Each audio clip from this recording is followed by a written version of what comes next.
Antarctic Treaty was signed in 1959 by 12 countries prohibiting those nations from testing weapons or constructing military bases on the South Polar continent. It entered into force in 1961 and has since been acceded to by many other nations. The total number of parties to the treaty is now 56, agreeing that only scientific investigations can be conducted with results shared and made freely available. The US and Russia maintain a base of claims, but no new claim or enlargement of an existing claim to territorial sovereignty in Antarctica is permitted while the present treaty is in force. That said, the Islamic Republic of Iran has rejected the treaty and recently announced its own claim to Antarctic territory, insisting that it will build a military base on the South Pole. Navy Chief Rear Commander Admiral Sharham Irani said Tehran has property rights in the South Pole, where it is planning to build a naval base, declaring that the Aryan nation owns Antarctica and will flex its property rights to not only carry out scientific work, but to raise its flag over a new military installation. Many of our people are wondering if the army will be able to raise the flag of the Islamic Republic of Iran in the South Pole. As the commander of the Strategic Navy Forces, can you make this promise to our people? Can you promise that we will have a base there? With regard to the South Pole, as you know, the beautiful beaches of Macron connect us to the South Pole. We have property rights there, and they belong to the public. Our plan is to raise the flag there, God willing. It is not only military work, but also scientific work that needs to be carried out. Our scientists are getting ready for a joint operation, encompassing the efforts of all our people, in keeping with the guidelines of our leader, God willing. So we can declare that Admiral Irani promises that we will build a permanent base in the South Pole, God willing, God willing.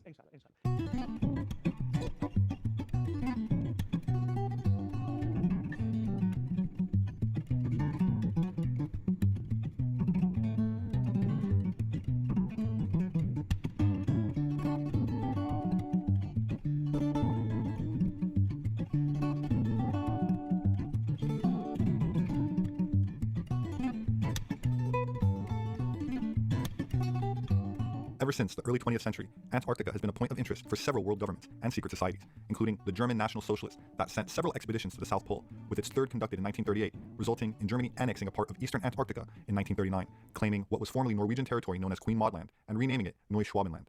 Most of the territory is covered by the East Antarctic ice sheet and a tall ice wall stretching throughout its coast. But below the surface, there are not only massive caverns melted away from subterranean volcanic vents, but a thriving ecosystem where Germany established a U-boat base called Base 211. While the details surrounding this German outpost remain shrouded in mystery, including a military invasion of Antarctica in 1946 called Operation High Jump, which is still classified, it seems that other nations, such as Russia, are more forthcoming concerning the details of the alleged SS military colony that refused to surrender. At the beginning of 1947, yet another expedition by the American explorer Richard Byrd arrived on Antarctic shores. It was a very strange expedition. Unlike his previous three, this one was completely financed by the US Navy. Operation High Jump was its code name. Under the command of Admiral R. Byrd, there was a powerful military squadron, an aircraft carrier, 12 surface ships, 1 submarine, more than 20 airplanes and helicopters, and about 5,000 people on staff. You will agree. A strange team for a scientific expedition. December 2nd, 1946. Before the start of his expedition, Admiral Byrd, at a press conference, said, "My expedition is military in nature," giving no further details. At the end of January 1947, full-scale aerial reconnaissance began surveying the Antarctic region of Queen Maud Land. It all went to plan in the first weeks. Tens of thousands of photos were taken. Suddenly, the inexplicable happened. The 6-month expedition terminated after only 2 months. Fleeing the Antarctica coast, it was a real fast retreat. They lost a destroyer, almost half their carrier-based aircraft, dozens of sailors and officers. The Commission Investigation members of the United States Congress, Admiral Byrd, said the following: "In the event of another war, America can be attacked by an enemy that has the ability to fly from pole to pole with incredible speed." What made the Americans flee? In 1945, 18 months before Admiral Byrd's expedition began, 2 German submarines entered Mar del Plata, port in Argentina, surrendering to authorities. These were no ordinary submarines. They were from the so-called Führer convoy. This was a top-secret fleet fulfilling missions. Details have remained a secret till now. The submarine crews were reluctant to cooperate. Even so, the Americans learned a few things. The commander of U-boat U-530 spoke of his involvement in an operation codenamed Valkyrie 2. 2 weeks before the war's end, the U-boat U-530 left the quay, heading for the shores of Antarctica. On board of the submarine were passengers with faces covered in bandages, as well as Third Reich relics. The commander of another U-boat U-977, Heinz Schaefer, later testified that he followed the same route. It was found that the German submarines repeatedly followed the Antarctic route. But why go there? Antarctica. Recently, huge underground lakes were found, a kilometer deep under the ice. The lake's temperature is 18 degrees Celsius. Located above the water surface are dome-like vaults filled with warm air. It's possible that from these heated lakes, a constant river of warm water flows into the ocean. For thousands of years, these warm rivers may have formed large underground ice tunnels, perfect for the construction of secret bases. From the ocean's edge, any submarine can easily pass under the coastal ice into these tunnels.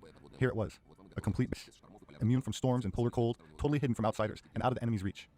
Many assumed that in case of defeat in the war, Antarctica would be a safe haven for the elite of the Third Reich. By 1942, transfer of inhabitants to New Swabia had begun, including scientists, engineers, members and representatives of the Nazi Party and German state. Certain secret industrial technologies were also transferred from Germany.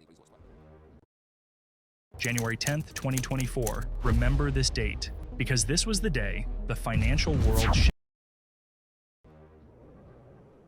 Post-war, the Americans recruited German scientists to work in the United States, but were shocked to find thousands of highly qualified Third Reich specialists had vanished and weren't listed as dead. Over 100 submarines had also vanished, never to be found. Who did these flying saucers belong to? Could have been Nazi Germany? Part 2, on the Nerbe.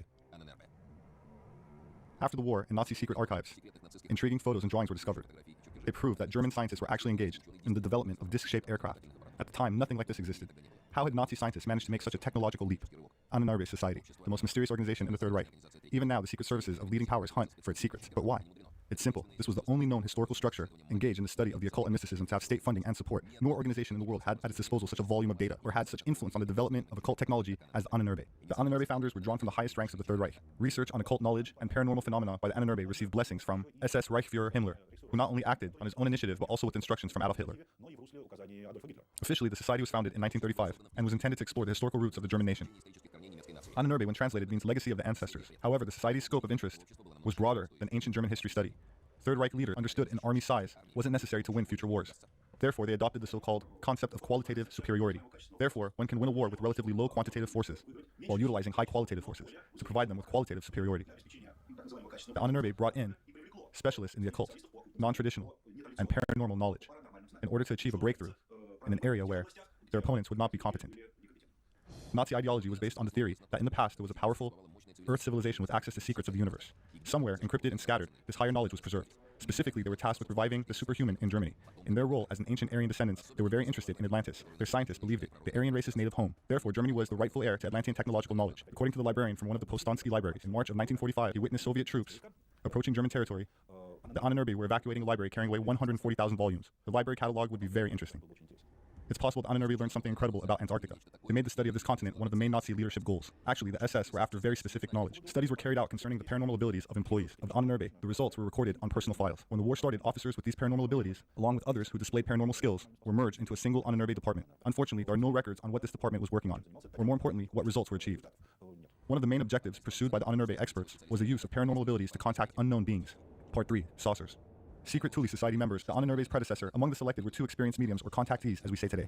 One of them hides under the mysterious name of Sigrun. The other is Maria Orsic from Zagreb. She speaks of strange things in a trance state, from a civilization in the Taurus constellation. She receives incredible technical information.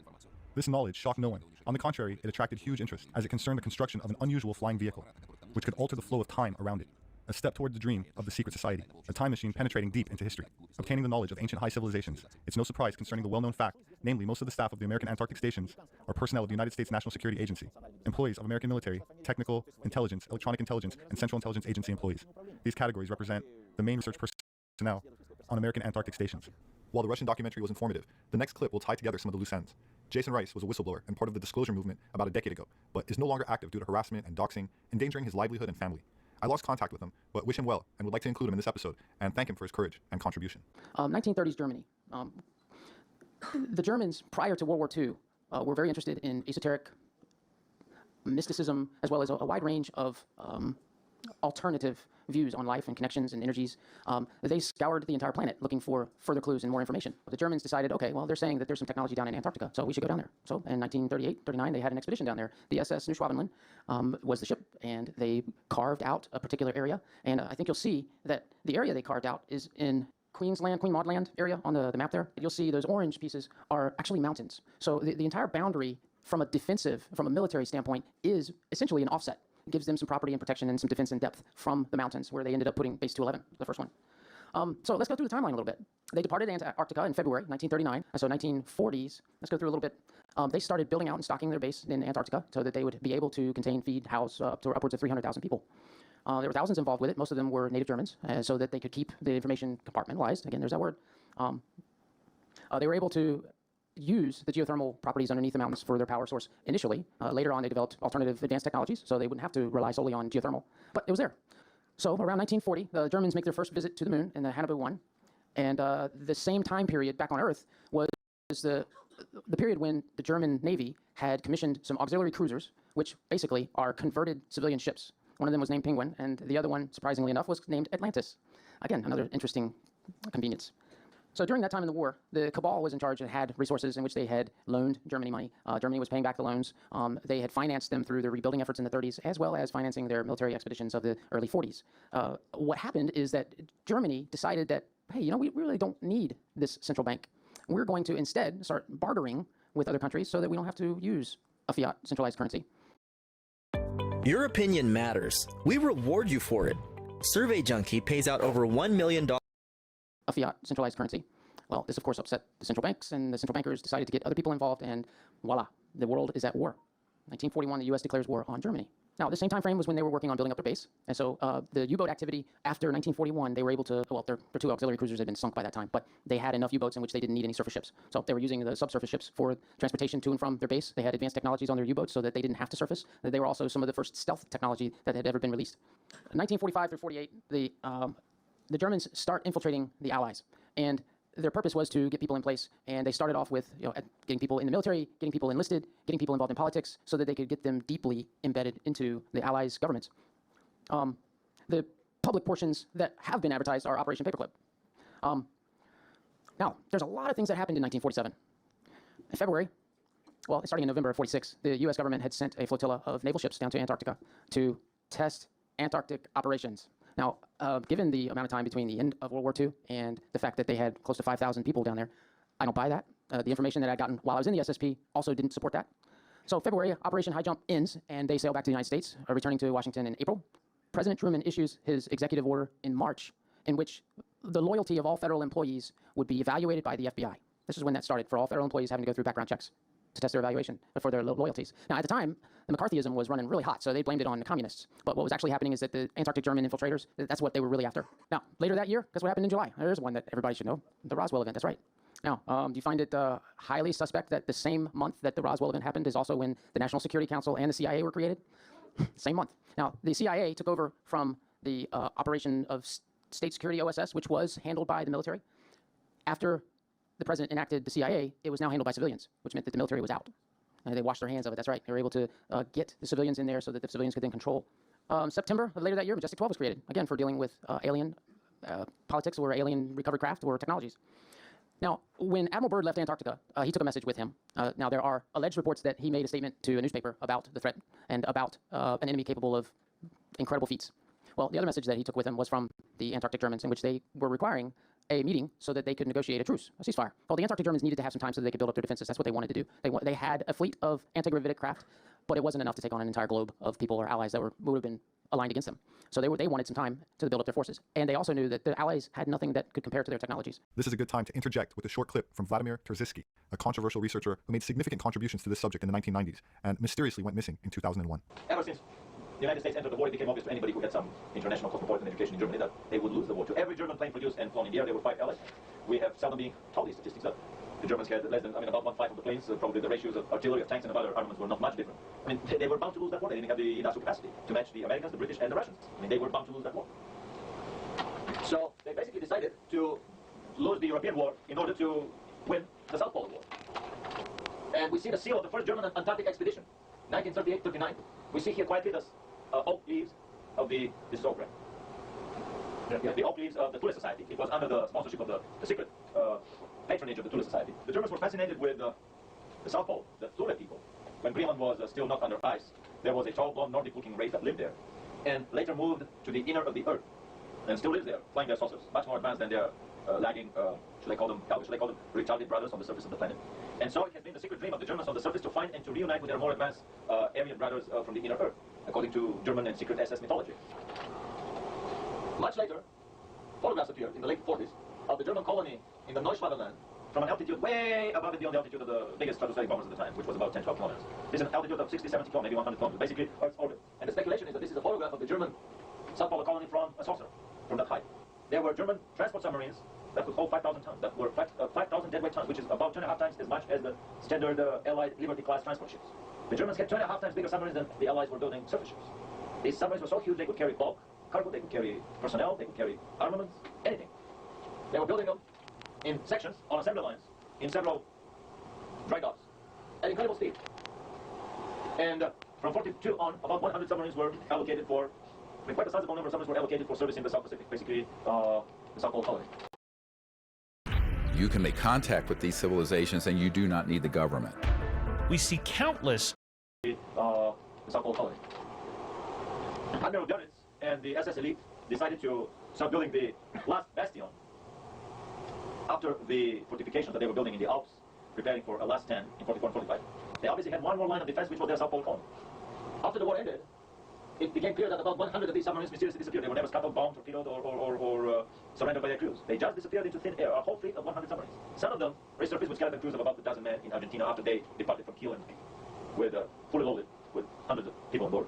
And little by little, the story emerged that the Germans had been cooking something big on the South Pole. This is the key to the South Polar Colony, the German South Polar Colony. With these giant 5,000-ton transport submarines, they could move any number of material and people with impunity.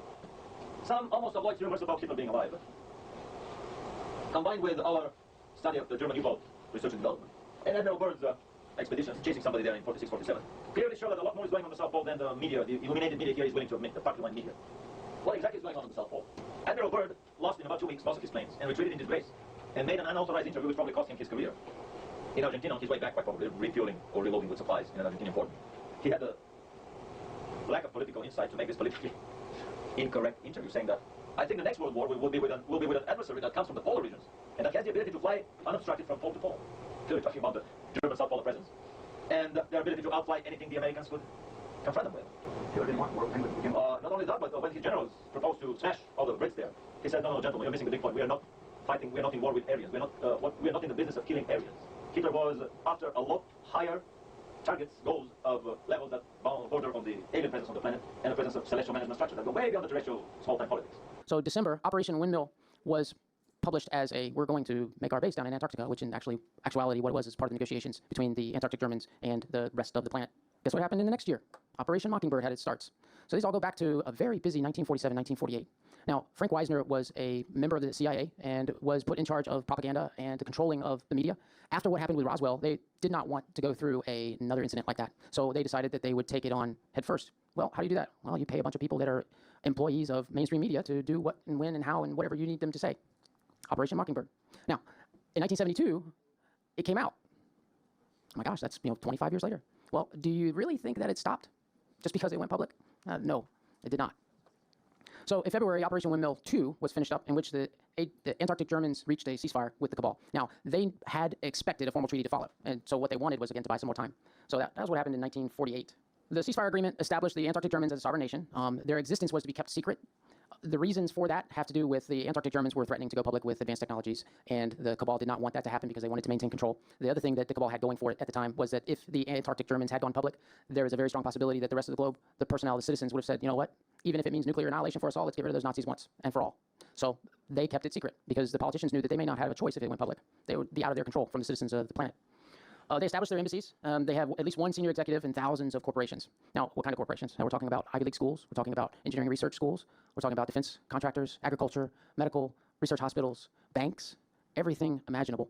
They had at least one senior executive, because again, they had 300,000 people to do something with. And their plan was to infiltrate the rest of the planet so that they would have their own people in place. One of the consolations that they provided to the Cabal was that they gave them base theories, not technology, but base theories. So they had to do their own homework. Now, having their own people in place meant that essentially they were giving themselves advanced theories. So no harm, no foul, because they're just giving it to themselves, right? Well, their own people being executives in these companies, the process of advancement, well, you've got somebody who has a leg up already because they've got advanced technology knowledge. And suddenly they are on a fast track to the CEO or senior executive or any number of other positions. Now, 1948 through 1954, the Cabal was stalling for time because they knew that they could not stand toe-to-toe with the Antarctic Germans. The technology level of the Antarctic Germans was far beyond anything that they could handle. I mean, they tried with a naval task force, and the naval task force was sent packing. So, 1949, the USSR fires their first nuclear bomb. Now, there's evidence that shows that the U.S. gave the Soviet Union the plans. Now, my thinking is that they were trying to spread out more information so that they could keep the Antarctic Germans in check and get more people that are standing up against you. Then you have a better chance of coming out ahead. The Chinese communists take control that year. 1950, the Korean War starts. Hey, we can't go to a treaty because we're fighting a war. Please, give us a break. 1950 to 1954, McCarthy's Red Scare. Again, the U.S. government was searching for the moles and spies from the Antarctic Germans. Now, one of the things that they provided as a good faith, at least that's what they called, the Cabal provided the London Debt Agreement, in which all of Germany's, now conventional Germany, not Antarctic Germany, the Antarctic Germans still had a connection and a love for their homeland. So the Cabal took advantage of that and said, okay, look, give us some more time and we will forgive all the war debt before and after World War II. So this goes back to World War I. Now, we think that the United States debt of, 22 trillion is high? How about 1,000 trillion that they forgave in equivalent modern dollars? $1,000 trillion. Free and clear. That's what they gave to Germany. So they stepped up their pressure on the Cabal. UFO sightings blossomed, exploded during that time frame. There were military pilots that gave testimony about a UFO craft that would shadow them, that the pilot would give them the finger and then fly off, and that the pilot looked humanoid. There were mass sightings over D.C. There were mass sightings over New York City. I believe that was an Andromeda class, the one over New York City, and we'll see that in just a second. Now, the final straw that the Antarctic Germans used to bring the cabal to the table was they...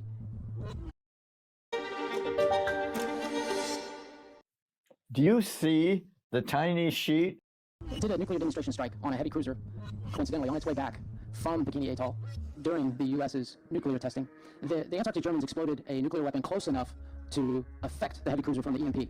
Now, it wasn't close enough that it burned it up. It didn't do that. They just wanted to disable it. They wanted to get the United States' attention. Now, of course they did, because it took them 12 hours to get the ship moving again, and then they limped back to Hawaii. But the Antarctic Germans took it a step further, because they knew that the U.S. government would probably say, hey, there's a chance that, those Navy personnel were too close to Bikini Atoll, and that was the explosion that knocked out the power and all the electronics and electrical systems on the heavy cruiser. The Antarctic Germans weren't taking any risk. So they had filmed the entire operation and sent boxes of these films to pretty much every leader in the world, so that there was no question that, number one, they had nukes. They were willing to use them, and their requests was they wanted to meet to come up with a formalized treaty. Well, that pretty much did it. So 55 through 59 was when the Antarctic Treaty negotiations began. Now, Antarctica, I imagine that everybody here has read or heard some things about Antarctica. It's about the size of the United States. It has every natural resource, from oil and coal to uranium to gold and silver. Now, has there been another spot on the planet that corporations wouldn't go into to drill for oil? Think about the depths that they would go to in the ocean, or the fracking, or the lengths that they will go to. Well, why didn't they do it in Antarctica? It's got all these resources. Well, it's because of the Antarctic Treaty. There were two components to the Antarctic Treaty. There was a public version and then there was a classified version. Operation Deep Freeze 1 and 2 was the operation in which the Cabal had built and established their base in Antarctica, and it also allowed for them to go through the negotiations with the Antarctic Germans. This time was also when the Antarctic Germans continued their political espionage, because they wanted to infiltrate every country, not just one, but every country, every major corporation, every major organization on the planet. That was how they were going to run their things, and that's how they were able to gain control over technology. So 1959 was the year that the Antarctic Treaty was enacted. Now, what did the Antarctic Treaty, the classified portion, what did it do? Well, it granted the Antarctic Germans about 150,000 personnel from the rest of the world. Now, what does that mean? They were going to pick them up from a place and time of their choosing. They had assured the rest of the leaders of the world that they would pay them and take care of them and feed and house them and give them fair medical treatment and anything that they needed. Give them the opportunity to become German citizens if they so chose at the end of 5 years. If they didn't, oh, well, okay, they would send them back home. That didn't happen. Surprise. Also, as part of the Antarctic Treaty, is that they had at least one Antarctic German on the governing board of directors. So not only do they have senior executives, at least one. The larger corporations had 5 to 10, but they've got now their own people on the board of directors. And thousands of worldwide corporations, universities, medical research facilities, banks, financial institutions, you name it. The other portion of their plan was to have at least one executive, one of their citizens on the executive branch of every government on the planet, at least one. The United States had multiple civilians from the Antarctic Germans within the government. Now, again, their society was to remain classified. They didn't want to come out. They didn't want the world ganging up on them, and the Cabal would lose their power and control if that happened, so it was a win-win for both of them. The AG stopped and ceased their overflights and their shadowing of both civilian and military aircraft. Through the 60s, the Cabal and the Antarctic Germans continued their cat-and-mouse game. The United States effort to put a man on the moon was an opportunity for siphoning off millions of dollars to invest it into black projects. They used the Antarctic Germans, their embedded citizens, to great effect, because if they had a technology that turned out, well, this has a lot of promise, and this may be something that would actually work in a military or civilian field, well, they used their citizens both in the government and in the corporations to either close the project down publicly and take it black, or to transfer it completely. So that's why you end up seeing, looking through the records in a Google search, a lot of technologies that just, poof, disappeared during the 60s. Well, this is why. The AG and the Cabal both continue to work on their mind control programs, and this includes technology as well as pharmaceuticals during the 60s. Now, keep in mind that the World War II Germans, the Third Reich, had pioneered a lot of things, and included among them were mind control. And so the scientists and engineers and doctors and technicians that were part of the Antarctic German society, they had and continued their mind control programs. Well, the Cabal wasn't going to be turned out, so they started their own, which we can see and hear about now, some of the disclosure that's coming about relating to the use of LSD on prisoners, and they're trying attempts to do mind control. Well, that's just scraping the very surface of it. When disclosure happens again, we'll find out the full depth of how deep this particular rabbit hole goes. Now, the 1960s is also when the AG built their new base, New Wurzburg. That was their second city. They also were building out their first carrier task group. The AG also expanded further into the solar system. There's so many resources out there that all it takes is setting up a base and operations, and then you can go and find your own small planetoid that has whatever you need. So that's what they were doing. This was also the time frame in which the Cabal had learned more about some of the threats to Earth from certain alien sectors. Any advanced dimensional, scalar, time, advanced physics, those were the projects that were buried. So let's get into the 70s. The Cabal are continuing to buy as much time as they can, because still they know that, number one, they're infiltrated, and there's not much they can do about it. They tried to do something with the McCarthy era, but that didn't really work out so well. Incidentally, Senator McCarthy died 3 years after stopping the Red Scare at Bethesda Medical Center, same place that the former Secretary of Defense died. The The 1970s are when the cabal learned that the Antarctic Germans had memory wipe technology. Before then, they hadn't known about it. They reached their targeted self-sustaining worker population for their outlying colonies, their outlying manufacturing facilities, the locations out in the rest of the solar system. The Antarctic Germans started working on their own time travel. What they found was that there were problems, temporal interference, if they messed around or tried to monkey with timelines in the past. Hey, how much does my coworker make? You're not allowed to know that. All good. I'll just check the Glassdoor app. The what? If they messed around or tried to monkey with timelines in the past. So this is from the former head of Israel's space program, Chaim Eshed, who says that aliens have been in contact with the U.S. and with Israel. What does he refer to the Galactic Federation? That he says has been in touch with Israel and the U.S. He also says that Donald Trump was going to reveal their existence, but then basically got talked out of it, I suppose. Yeah, and look, he's 87 years old. According to him, he says he has nothing to lose. He's a decorated former Israeli general, former space security chief. He's been awarded a medal 3 separate times, 2 secretly, for actions that kept Israel safe. Clearly somebody who was regarded well by that government. Now, what he's saying is kind of crazy. He says that the cooperation there's a secret pact between the U.S. government and the Galactic Federation, that the cooperation includes a secret underground base on Mars, where there are American and alien representatives. A high-ranking and distinguished former Israeli space security chief not only claimed that extraterrestrials exist, and President Trump knows about it, but that a galactic federation also exists and is waiting to make official contact. Allegedly, contact has already been established long ago with governments of the world, since he claims that the United States already has military personnel in underground bases on Mars. Well, this is quite a story, and it comes from the man who headed Israel's space security program for nearly 30 years. Chaim Eshed is making the extraordinary claim that the United States and Israel have been in contact with a group of aliens for years. Not immigrants, but extraterrestrials. He has called them the Galactic Federation of Aliens, and he says President Trump is aware of the existence of these aliens and had been on the verge of revealing their secrets, he claims, but was asked not to do so by the Federation in order to prevent what he calls mass hysteria. You know, I'm proud to have that German blood. There's no question about it. Great stuff. Well, the retired general said the US and Israel have kept it from the public because, quotes, humanity isn't ready, and the aliens don't want to reveal themselves until humanity can evolve, he says, and understand what space really is. Well, the good news is that he claims an agreement has been reached between the US government and the aliens, a contract to do experiments here. There's also, he says, a secret underground base on Mars where there are American and alien representatives. Now, this former head of a branch of Israel's defense ministry is 87. He was very well respected. He says he's come forward now in the hope that his news will be accepted as true. He notes that if he'd made these claims 5 years ago, he would have been hospitalized, but now he says, I've got nothing to lose. Well, so far, President Trump has not tweeted about this, though remember a year ago, he did set up the Space Force as the 5th branch of the US Armed Forces. Well, we did ask the White House, the Department of Defense, and Israeli officials to comment. So far, they have not responded to the NBC News request, and I wonder if they ever will. The topic of a secret space program is not new, and has been discussed for decades, though only recently being reported on in a serious way by the mainstream media. While the majority of the discussion about a potential galactic federation implies that all of the alleged aliens are a totally separate species from us, if they exist at all. But brave researchers from the time just before the internet era of social media have risked their lives disclosing what they believe had its roots, at least in part, involving events pertaining to World War II. In other words, UFOs are actually real, and apparently so is extraterrestrial life. Now we know. In a normal country, this news would qualify as a bombshell, the story of the millennium.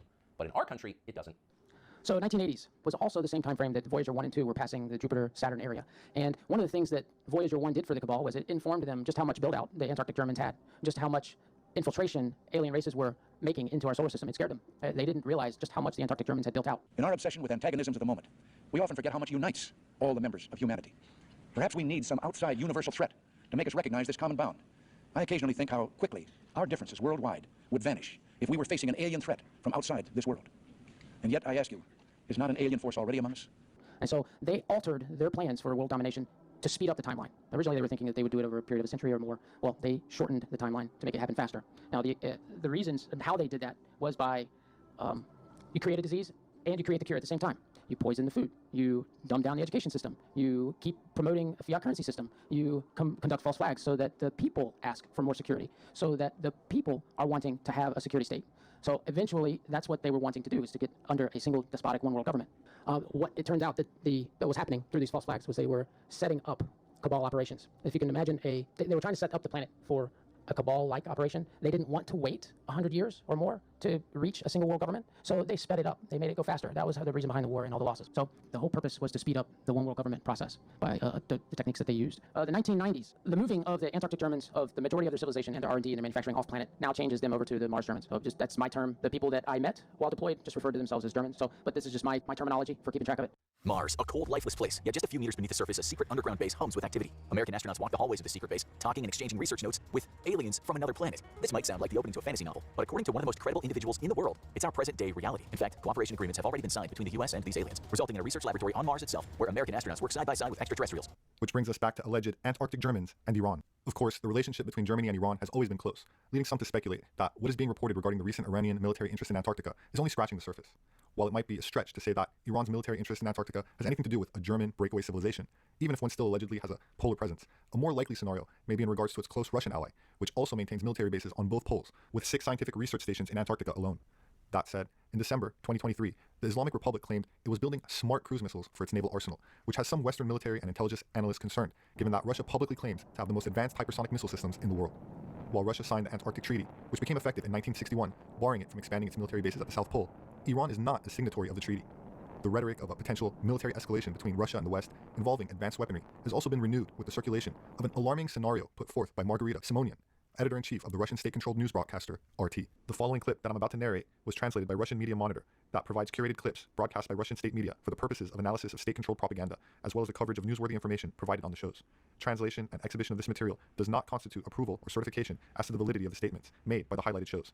Exercise caution and conduct additional research using trusted news organizations to validate the claims and obtain clarification as needed. You and I have been helping the bad guys for decades. I figured something out. I'm not going to name names. Obtain clarification as needed. We're fighting all of them, mighty and powerful. They're rich, and they can still print more dollars for now. This enables them to endlessly fulfill all of their dreams. It's so hard because we're fighting all of them. Therefore, for our side, a nuclear ultimatum is becoming inevitable with no alternative. They will not back down until they feel a lot of pain, or until they realize they're about to be in a lot of pain. Any second now, for example, until they realize this is imminent, as they say. An imminent, unavoidable, creeping, immediate threat. Until they see it, they won't stop. There will be instructors, long-range missiles, fighter jets, and you name it, as they say. Just name whatever you want, it will be there. We'll be forced to wake up one day, like February 24th. Maybe it will also be February 24th of another year, or maybe some other date, and see that at night, our President Vladimir Vladimirovich Putin issued a statement calling things by their names. He said, "Hold up all this time. You've been waging war against us. Therefore, dear respectable former partners, calling things by their names, you are waging war against us, and we are forced to wage war against you, with all that it entails." Late Zhirinovsky, God rest his soul, demanded that we strike Washington, but we don't have to. We don't have to hammer Washington. One smart man told me something I never realized. I'm not a military expert, I'm just a dumb broad who knows nothing about soccer. This man is a radio electronics engineer. He says, we knew it even back in Soviet times. If we were to conduct a thermonuclear explosion, a nuclear explosion, hundreds of kilometers above, on our own territory, someplace in Siberia, nothing scary would happen on the land. There will be no nuclear winter everyone is afraid of. There won't be horrific radiation that will kill everyone, or cause oncologic issues that will kill within a decade. None of that will happen.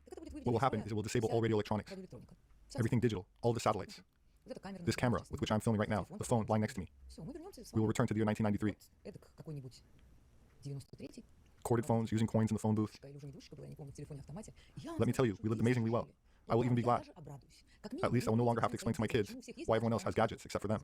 I forbid my kids to have gadgets. That's a separate topic. At least that will be a load off. Every time they come back from school and complain, everyone has iPhones and iPads, but we don't, then I tell them no one has any. This option is out there, and it's the most humane one. This is the most vegetarian of all options. I don't see any other outcome, except for something like this, whether I like it or not.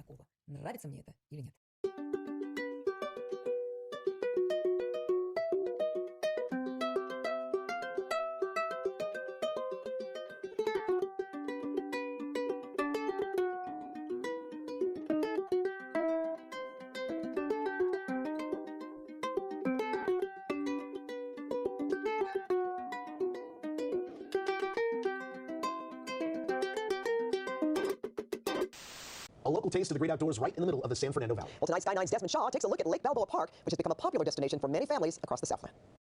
We'll take a look at this park on the south side of the San Fernando Valley. This is Lake Balboa Park off of Balboa Boulevard, just north of the 101 freeway, part of the massive Sepulveda Flood Basin recreational area. This is on the west end of that complex. So it's about an 80-acre park in total. Of course, the centerpiece is this 27-acre man-made lake that's just about 10 feet deep. Look at this. You are allowed to fish. This is actually a very popular place for fishing because the lake is stocked with rainbow trout in the winter and the springtime, and in the summertime, it's stocked with channel catfish, which I have seen in this lake. It's a very popular place for the Los Angeles waterfowl. You're going to see lots of ducks and geese here. And there's no paddle boarding allowed, but there is paddle boating. You can rent them right down here near the south side. A very cute way to spend the afternoon, very similar to those boats that you can rent in Echo Park Lake. And if you're not interested in the lake, of course, there's barbecue pits, covered patios, great place for a birthday party. There's also trails for biking and jogging. Dogs are allowed on leash, of course. Parking is free, which is great, but do know that the park is open from sunrise until sunset, and they are pretty strict about closing that gate at sundown. I have seen people get their cars stuck in here overnight, so just make sure that you leave when the ranger tells you. Take a look at this from Sky 9. I'm Desmond Shaw.